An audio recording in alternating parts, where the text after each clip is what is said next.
ভক্ত গরিব যতটুকু সবাইকে আমার তরফ থেকে সহায়। আজকে মঞ্চে উপস্থিত তথা রহাতে উপস্থিত আমার সরকার মারা বোনেরা আর যত স্টুডেন্টরা আছে সবাইকে আসাম জোহার।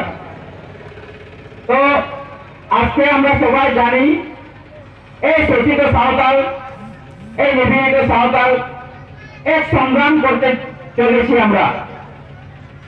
এই সংগ্রাম আমাদের অস্তিত্ব সংগ্রাম, এই সংগ্রাম মানবের এক আত্মসম্মানের সংগ্রাম, যে সংগ্রামে কোন জনগোষ্ঠী কোন সরকার আজ পর্যন্ত আমাদেরকে কোনো সাহায্য করবে না। আর সেই সংগ্রামে যেটুকু আমরা অংশীদার হতে পারছি সবাইকে এই মঞ্চ থেকে আমি আসামের যেগুলো হয়েছে, আসামে আমরা কি করেছি সেই জিনিসগুলোকে আমি ফুটে ধরবো।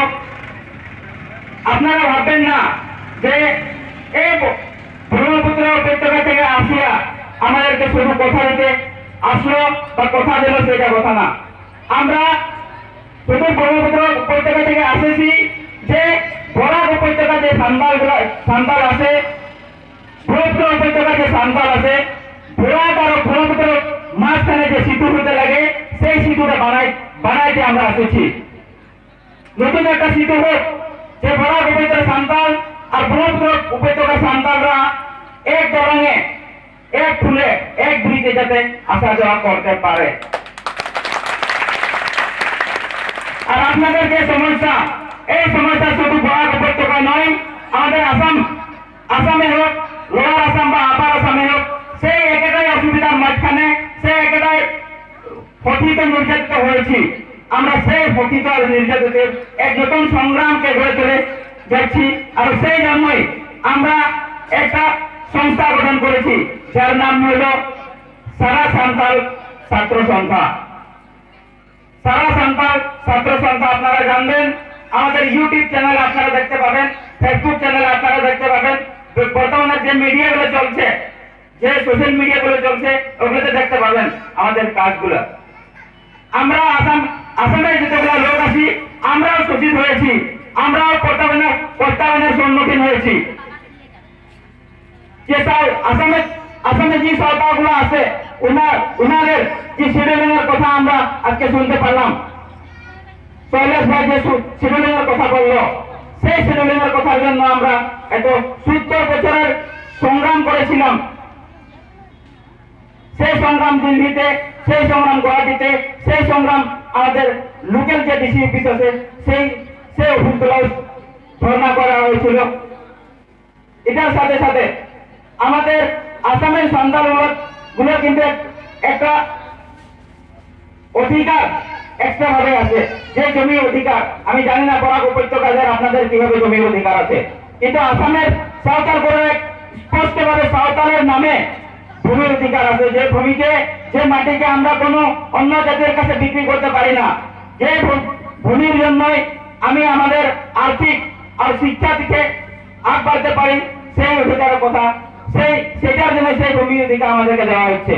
আমি জানি না এখানে বরাক উপত্যকায় সেই অধিকার উপভোগ করছেন কিনা আমি জানি না, কিন্তু এটার সাথে সাথে যে শিক্ষার অধিকার, সেই শিক্ষার অধিকার আপনারা, আমি কাল আসে স্টুডেন্টের সাথে দেখা হয়েছিল, আমি জিজ্ঞাসা করছিলাম যে আপনাদের কি কোন বোর্ডের থেকে আপনারা পড়াশোনা করেন।